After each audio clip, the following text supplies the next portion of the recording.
I think that bad things are going to happen to your life. And everyone watching, this is the sad truth of it. You could be a sad winner or a sad loser. So go and win every day. So I don't remember ever having any money or anything good. I've had my ups and downs in life. You know, the path to success isn't one big straight graph on its way up. Everyone who hears these words of mine and does them will be like a wise man who built his house on the rock. And the rain fell and the floods came and the winds blew and beat on that house, but it did not fall because it had been founded on the rock. And everyone who hears these words of mine and does not do them will be like the foolish man who built his house on the sand, and the rain fell and the floods came and the wind blew and beat against the house and it fell, and a great fall it was. My dad dying was the hardest part for me and Andrew to go through ever. But what you have to understand with things like that is you don't actually have a choice. People say this all the time, like, how did you deal with that?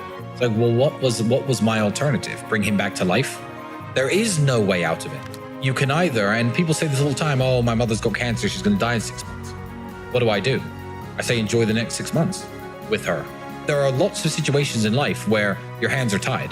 So with Dad dying, it was a simple matter of, okay, you can let this destroy you, which is an option, and people do this all the time, drink themselves to death, I don't know, start cutting themselves, whatever stuff people do to cope with difficult situations, or you can be sad anyway, because you're sad either way. So you can work 18 hours a day, not let anything distract you, and stay focused on the mission, so that way you have less time to think about it, and you can be sad while you're working.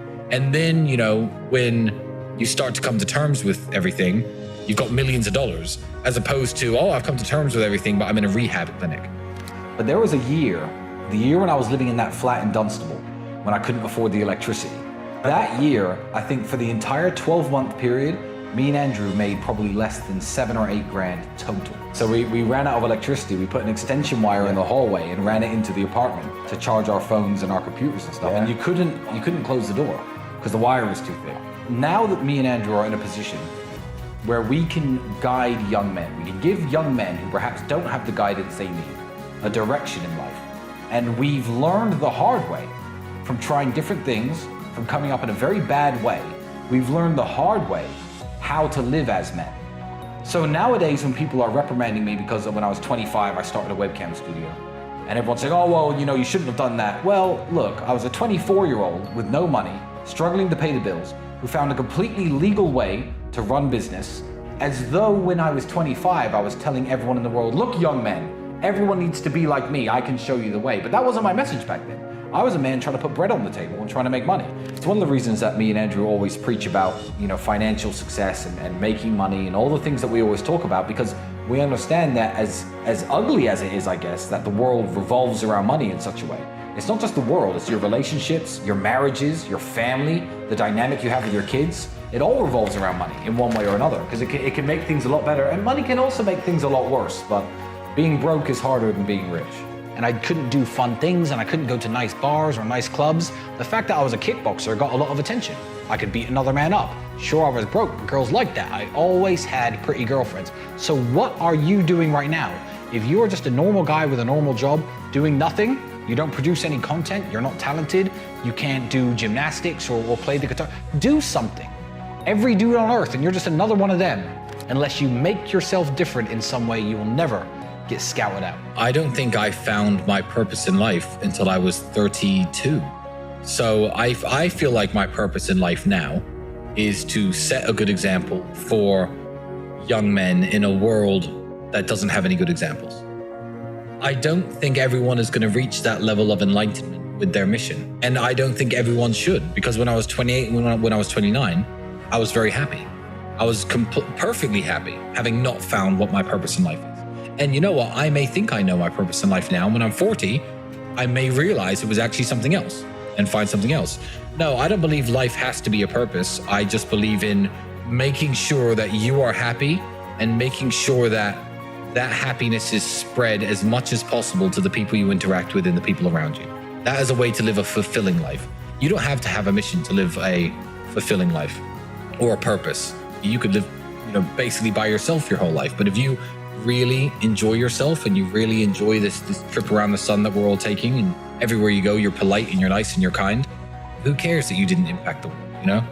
People will always talk shit, and people will always hate on you for doing well in life. But yeah, if you're a young man and you've closed your first big deal and you have your first bit of money and there's a car you want, maybe it's a BMW, maybe it's a Mercedes, I would say, with all the financial advisors and business nerds on Twitter who will tell me not to say this, I would say go out and buy that car.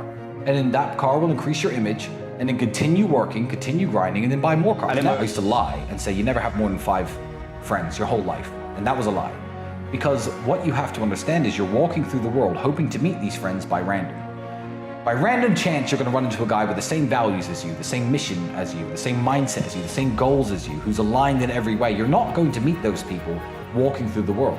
But I now have at least 30 real friends, 35 real friends, who I call my real friends. Before I was 28, I certainly had more hard times than good times. Absolutely. But the last few years have been exceptionally easy.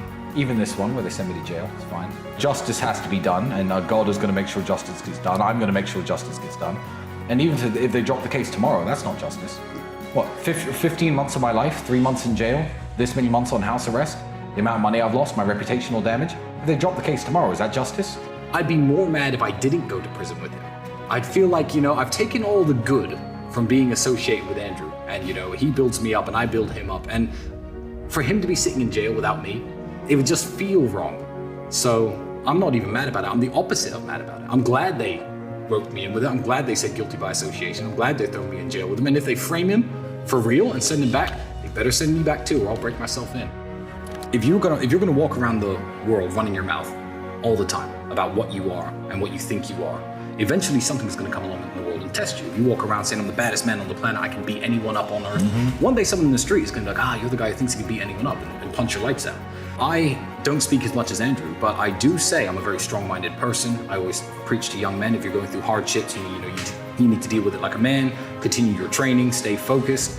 And it just felt like God gave me an opportunity to prove to myself, above all else, as well as to everyone else who listens to me, that I am actually what I say I am. So coming out of jail, I'm almost grateful for the experience, as hellish as the environment was. So I don't want to change anything about my current situation. So if I could go back in time and change anything in my past, I wouldn't. I'm very happy where I am.